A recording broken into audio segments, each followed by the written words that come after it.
So I've been playing Flower, Sun, and Rain.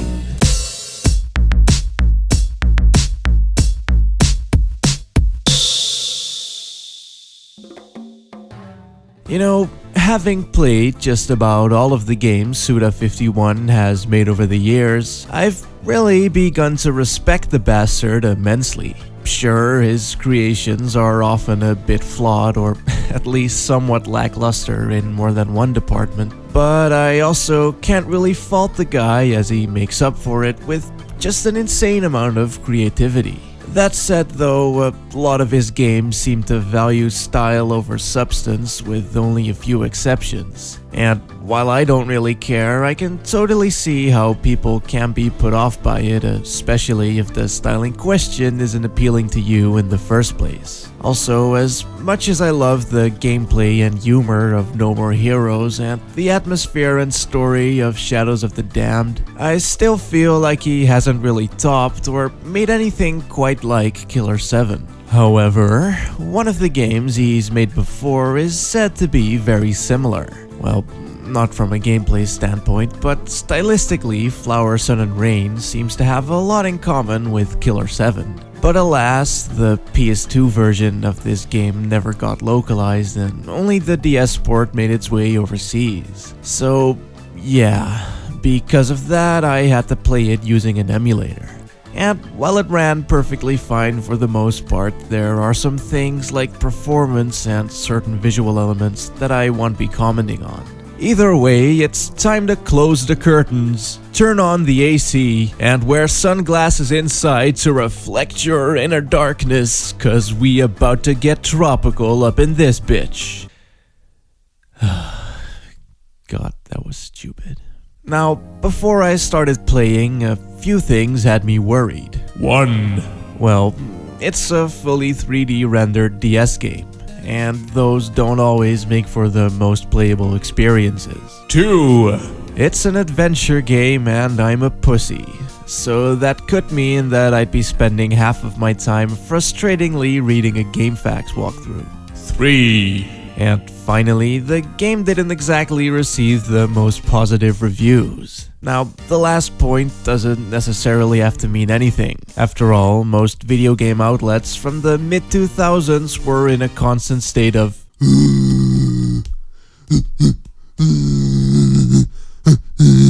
so to say that I trust any review from that era would be a big fat lie. But then again, if literally every review proclaimed the game to be average at best, then maybe they weren't wrong.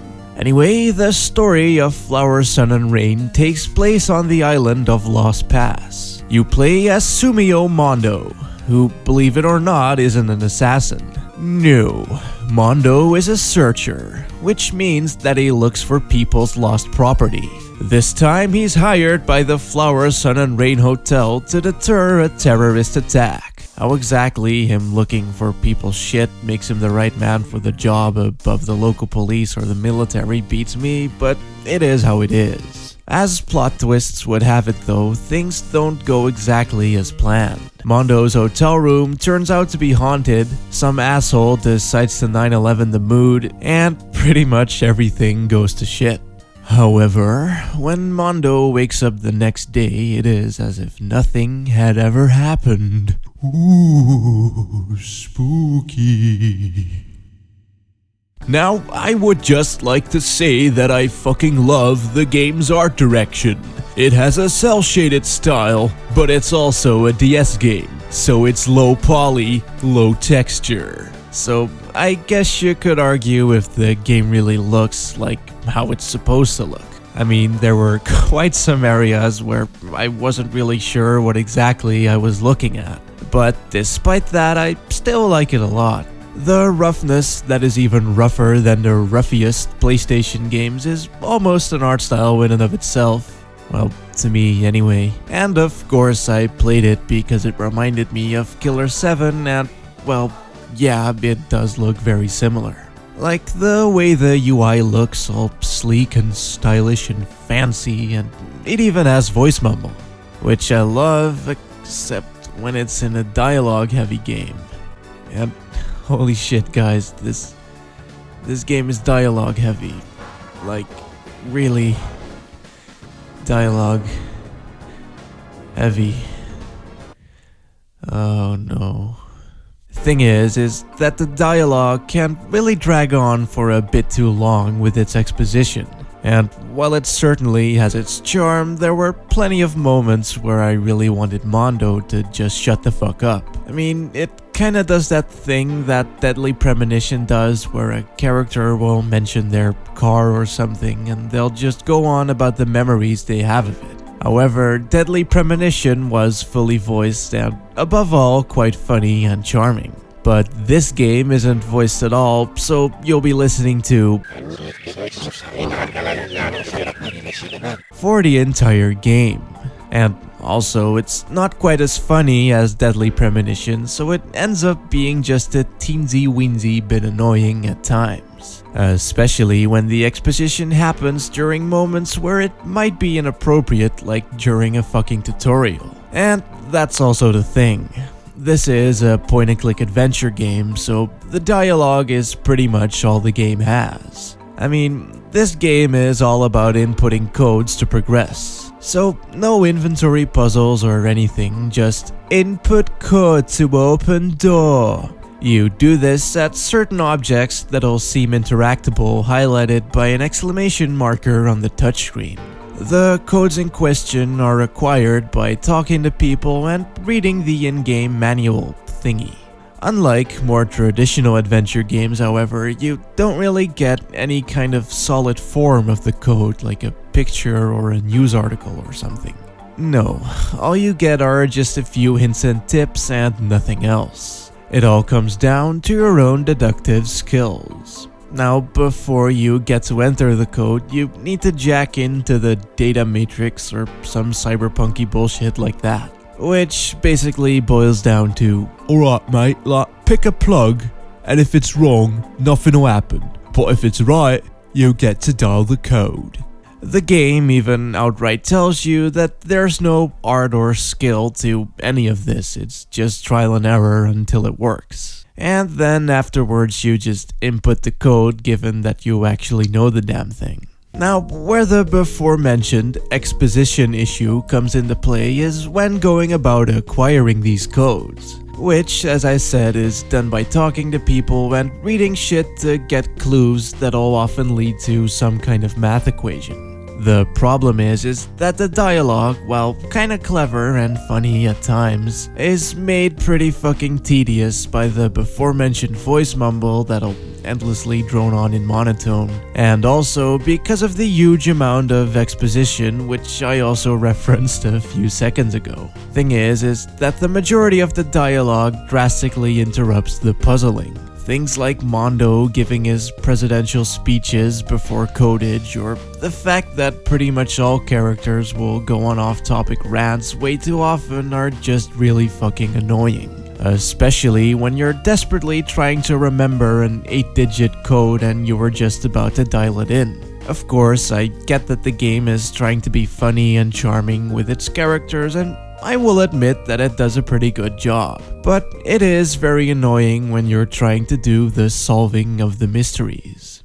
And also the puzzles are just really fucking hard. It's not like the game is poorly designed or anything. I mean, the clues you get do have some form of actual logic, so it's not like you're playing a Tim Schafer game. The puzzles are hard because they require tons of math and lots of backwards thinking. And fuck math and lots of backward thinking. I mean, they aren't fun puzzles. There's no items or inventory, no ghost tricking or phoenix writing, just numbers and reading. For instance, one of the earlier puzzles has Mondo trapped in his supposedly haunted hotel room. And all you have at your disposal is a chair, a camera, and a glory hole with which you can talk to a maid who gives a few hints but not much because exposition. After going back and forth for a while making observations, the maid will eventually tell you that something pertaining the camera is written within the guidebook. The guidebook being a 49 pages long pamphlet of the hotel. Somewhere inside this guidebook, on page 37 to be exact, there is a picture of a woman in a chair vaguely obscured behind the text. Apparently, that's the same chair that's in the room, even though there's a picture elsewhere that looks a lot more like it's been taken in this room than the one you actually need. Anyway, on page 37, you'll also find details on the exact exposure settings the camera was set to when that picture was taken, along with a handful of other settings regarding many other pictures with pretty vague descriptions, so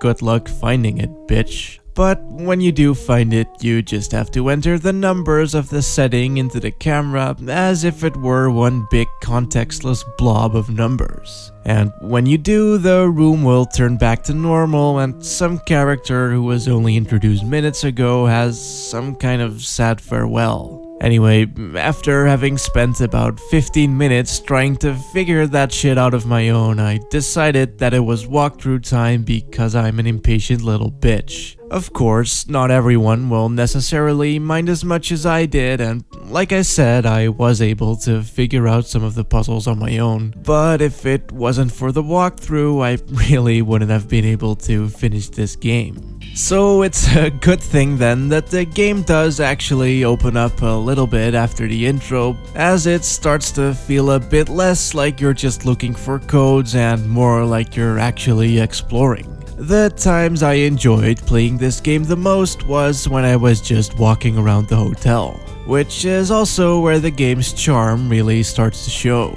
Thing is that this is very much a Suda 51 game all the way. So, just like No More Heroes and Killer 7, it really shows his passion for things like soccer and pro wrestling and also just his general outlook on life. And even though I don't necessarily share these interests, it certainly makes his writing and characters a lot more interesting and colorful than they would have been otherwise. And I mean, sure, some of them failed to connect with me as they just seemed vague or weird for the sake of it, but then there's also a Japanese luchador that speaks with a pirate accent, which is pretty much the coolest thing since the swing wing.